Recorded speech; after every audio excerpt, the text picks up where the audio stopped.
Think carefully. Who would you say is the most misunderstood person to ever walk the earth? Julius Caesar? Genghis Khan? Maybe a Muslim activist like Malcolm X? Seculars would try to paint it to be some famous king whose story was mistold by Hollywood. But in all reality, can you think of anyone as misrepresented as Jesus, son of Mary, known in the Quran as Isa ibn Maryam alayhi salam?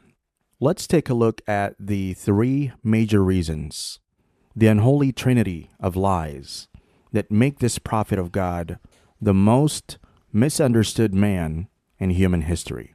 1. Divinity. It is common knowledge to anyone who ever studied history and comparative religions that pagan deities have often been based on real people who were falsely elevated to the status of God through a process called deification. From the Quran, we know that it is what the people of Nuh alayhi salam did. And in history, it happened to Julius Caesar a few years after his death. Buddha was only a man who even warned against idolatry. And it is believed by many that even the Hindu deities like Shiva are in fact based on real people. But through the work of Satan, and also through their own stupidity, humans attach themselves to important people whom they have often never met and turn them into deities.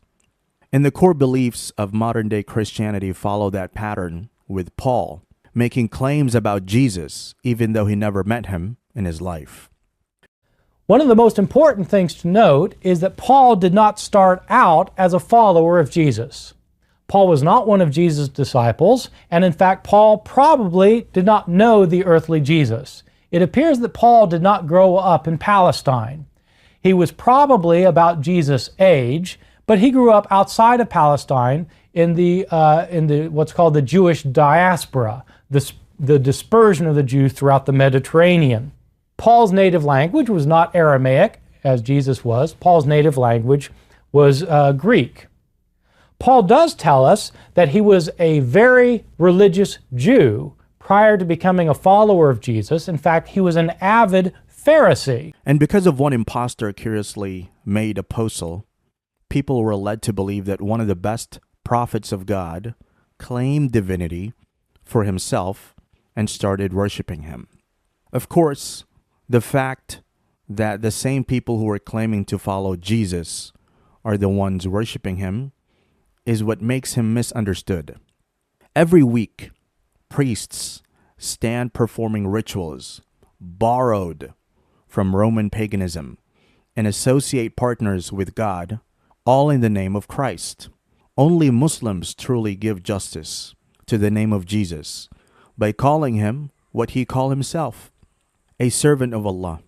And to anyone thinking the divinity of Christ was a widespread accepted idea and not subject to debate, simply look into the Council of Nicaea and how Jesus' pre-eternality and divinity was democratically voted to be the truth. In addition, by massively spreading the image of a European, when it is well known that Jesus was Middle Eastern, the church clearly proved that they cared little about who Jesus truly was, and as pagan entity, simply made a god in their image. Is there a way to be more misunderstood than being called a god when you clearly denied such a thing? 2. The Son of God. They say, Allah hath begotten a son. Glory be to him. Nay, to him belongs all that is in the heavens and on earth. Everything renders worship to him. The idea that the creator of the heavens and the earth, the originator of all things, had to take offspring like a mortal is truly a curious one, as it is very unbefitting of the Most High. Throughout the Bible, prophets of God are called his children. So why is it taken literally by Christians when it comes to Jesus? The virgin birth is a concept accepted by Muslims and endorsed by the Quran. But the entire miracle resides in the purity of Mary alayhi salam and the absence of a father of Jesus alayhi salam. More than that, the same people who deified Jesus believe him to be the Son of God. Thus, with their Pauline theology, they cannot escape the illogical belief of God begetting himself. But Christians are not the only ones misunderstanding the prophet, and the Jews who rejected him also were from the first to relate lies about him. In the Talmud, Jesus is accused of many things, and his miraculous birth is denied. Thus, the false understanding of Christ in Jewish history, transmitted from generation to generation, adds another layer to the misinterpretation of the truth regarding the messenger of God. 3. Death and resurrection. None of the current available Gospels were written by eyewitnesses. It doesn't matter how much some people like to hold to the narrative of a divinely inspired text written by the apostles.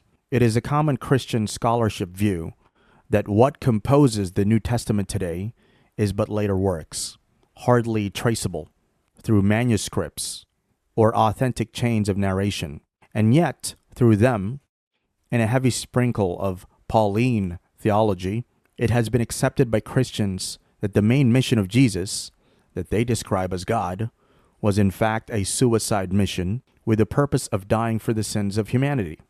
The issue, again, despite the ludicrous idea that the Romans have the ability to pin God to a cross and execute him, is that there is no real historicity to the claim.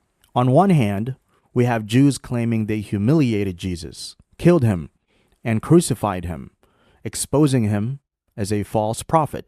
On the other hand, we have the biblical accounts describing a whole passion from the point of view of non-eyewitnesses. Like Allah subhanahu wa ta'ala says in the Quran, those that regard about him are full of doubt, with no knowledge to follow, only supposition. They certainly did not kill him. We then have one side of history claiming humiliation out of spite, while the other claims, without reliable sources, death followed by resurrection. The later side, sponsored by a crumbling Roman Empire, built an entire civilization based on conjectures, pushing the idea of the crucifixion so much that to this day, even atheists and seculars believe it without realizing the evidence supporting the claim is extremely flimsy.